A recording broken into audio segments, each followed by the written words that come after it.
কোন মুসলমান যদি শুনে যে অমুক ভাই মারা গেছে, তাহলে তার জানাজায় উপস্থিত হওয়াটা এটা তার কি অধিকার। বুখারী শরীফের 1240 নম্বর হাদিস, নবীজি বলেন, হকুল মুসলিম আলাল মুসলিমি খামসুন, রাদ্দুস সালাম ওয়া ইয়াদাতুল মারিজ ওয়া ইত্তিবাউল জানাইজ ওয়া ইজাবাতুদ দাওয়াতি ওয়া তাশমিতুল আতিসি। যে একজন মুমিন আর একজন মুমিনের উপরে 6টা কিংবা 5টা অধিকার রাখে।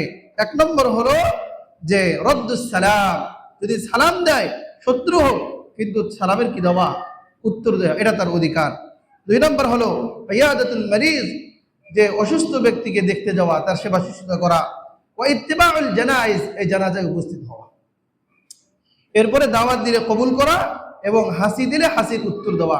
যে হাসি দেয় সে বলবে আলহামদুলিল্লাহ, এর উত্তর দিতে বলবে ইয়ারহামুকাল্লাহ, আবার সে তার জন্য দোয়া করবে ইয়াহদিকুমুল্লাহু ওয়া ইউসলিহ বালাকুম। কত সুন্দর মুসলমানদের পারস্পরিক মধ্যে দোয়া আদান প্রদান হচ্ছে, সুবহানাল্লাহ। এরপরে যে জানাজার নামাজের সাথে সাথে দাফন কার্যে অংশগ্রহণকারীদের জন্য বড় পুরস্কার যেটা বয়ান করা হলো, যে একটা হলো অধিকার সুন্নাহ, আর একটা হলো যে উপস্থিত হলে আল্লাহর নবী তার পুরস্কার বয়ান করেছেন। এটিও বুখারী শরীফের 945 নম্বর হাদিস, আন্না আবু হুরায়রা রাদিয়াল্লাহু তাআলা আনহু قال قال رسول الله صلى الله عليه وسلم من شهد الجنازة حتى يصلي عليها فله قيراط ومن شهد على حتى تدفن فله قيراطان قيل وما القيراطان قال مثل الجبلين العظيمين।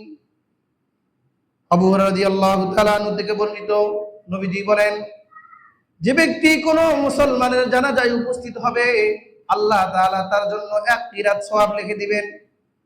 আর যে ব্যক্তি শুধু নামাজ পড়ে চলে যায় না, বরং দাফন করা পর্যন্ত অপেক্ষা করে, মাটি দেও করে না দেও, দাফন করা পর্যন্ত অপেক্ষা করে, এতটুকু অপেক্ষা যে করবে শেষে তার জন্য দোয়া করবে, সেটা হাত তুলে হোক না হোক এমনি সাধারণভাবেই, নবীজি বলেন ফালাহু কিরাতানি, তার জন্য 2 কিরাত, মানে আগে 1 কিরাত এখন পরে 1 কিরাত।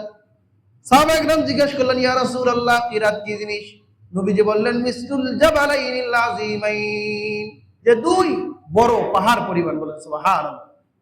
তাহলে যে ব্যক্তি জানাজায় উপস্থিত হলো, যে উহুদ পাহাড় পরিমাণ, এটা একটা বড় পাহাড়, 1 কিরাত সওয়াব আল্লাহ তাআলা তার উহুদ পাহাড় পরিমাণ সওয়াব দিয়ে দিল।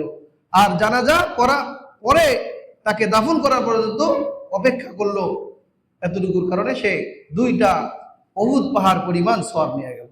তো মুসলমানদের সামান্য আমল কি পরিমাণ